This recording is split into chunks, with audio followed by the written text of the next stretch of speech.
Di mana di sini sebelum Ibu menjelaskan apa itu public speaking, Ibu ingin bertanya sama kalian semua. Di sini kalian tahu gak sih apa itu public speaking menurut pendapat kalian sendiri? Oke, boleh Nadia berbicara di depan umum, Bu. Ya benar. Ada yang lagi yang lain? Suci? Sama Bu kayak Nadia. Oke, baiklah. Di sini Ibu memperjelaskan lagi ya bahwa public speaking itu adalah kemampuan menyampaikan pesan atau informasi kepada audiens secara jelas dan meyakinkan tampil itu penting dalam dunia kerja, pendidikan, dan kehidupan sosial. Jadi kesimpulan dari pengertian public speaking di sini adalah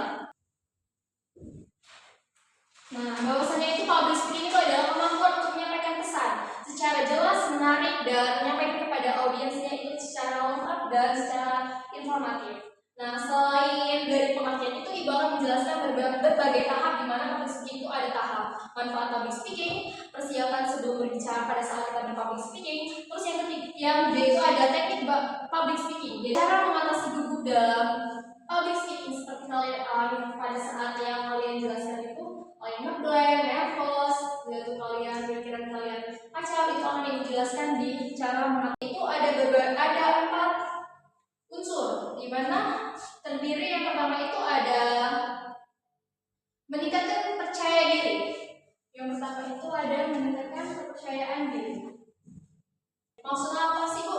Maksud dari meningkatkan kepercayaan diri? Nah, maksudnya itu pada saat kalau kita sudah terbiasa dengan untuk tampil di public speaking di depan kelas, kita bakal menjadi sebuah kepercayaan diri. Dan pada saat guru atau teman kita untuk menunjuk kita sudah siap karena kita sudah terbiasa untuk public speaking. Kedua itu ada kemampuan menjelaskan materi dengan baik.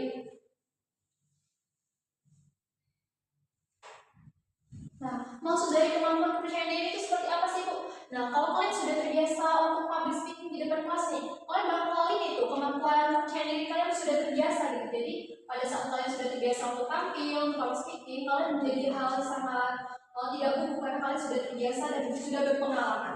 Dan yang ketiga itu ada mempengaruhi dan memotivasi peserta didik. Nah, maksud yang ketiga itu mempengaruhi dan motivasi peserta didik. Jadi kita itu sebagai public speaking yang sudah terbiasa untuk public speaking di kelas, manfaat lainnya itu kita bisa mempengaruhi lingkungan kita untuk menjadi seseorang yang sangat ahli dalam bidang public speaking. Jadi itu juga sangat mempengaruhi teman lingkungan kita. Yang kita ada menjalin komunikasi yang efektif di lingkungan sekolah. Itu seperti apa sih Bu? Nah, pada saat kalian public speaking, otomatis kan apa yang kalian sampaikan itu dia itu berbeda dari yang lain karena dia memiliki nada yang bagus gitu. Jadi saat kalian berbicara, teman kalian tuh menarik, wah bagus ya, saat didengar dia itu sama menarik. Jadi orang yang bercerita itu akan menarik seorang untuk berbicara dari diri kita. Baiklah anak-anak, untuk materi selanjutnya itu kita beralih ke persiapan sebelum berbicara. Nah, di persiapan sebelum berbicara itu ada 3 teknik gitu. Yang pertama itu ada mengenali audiens. Nah, baiklah. Untuk persiapan sebelum berbicara itu ada 3 teknik. Yang pertama itu mengenali audiens, dan yang kedua itu adalah menyusun karakter seperti pembukaan, isi, penutup pada saat kita public speaking atau MC. Dan yang ketiga itu adalah latihan rutin, misalnya seperti di depan cermin. Ini saya jelaskan dulu mengenai audiens itu. Maksud saya mengenali audiens itu yaitu sebelum kita tampil untuk MC atau presentasi, kita harus mengenali dulu nih audiens yang ingin kita menjadi MC itu seperti apa, atau kalangan anak-anak, atau kalangan dewasa, atau kalangan bapak-bapak. Jadi kita bisa mengisi di pembukaan ini seperti apa itu yang bagus kata-katanya untuk audiens tersebut. Dan yang kedua itu adalah menyusun karakter. Maksud dari menyusun karakter itu kembali lagi kepada audiens. Karena pembukaan itu kan kita harus mengenali audiens terlebih dahulu. Jadi kita tahu nih ingin mengisi seperti apa sih yang cocok kata-katanya untuk sesuai dengan audiens yang ingin kita sampaikan, apa seperti anak SMA atau seperti anak mahasiswa atau bapak penjabat atau ibu-ibu kan itu kita bisa ngisi pembukaan. Terus kembali ke isinya juga kita sesuaikan dan penutupnya juga kita sesuaikan. Dan yang ketiga itu ada latihan rutin, misalnya di depan cermin. Nah, pada saat kita public speaking, sebelum kita public speaking kita harus mempersiapkan dulu nih diri kita. Seperti kita latihan di depan cermin pada saat kita persiapan teks nih public speaking. Terus kita latihan di depan cermin atau kita ajak teman kita untuk melatih kita pada saat kita untuk tampil. Atau bisa kata lainnya itu sebelum kalian maju ke panggung kalian bisa menggunakan tips-tips seperti mulut kalian dilebarkan supaya kalian tidak otot-otot di mulut kalian itu tidak kaku dan tidak tegang. Contohnya seperti mulut kalian dimimpikan kayak gugup itu kan supaya otot bibir kalian itu tidak tegang.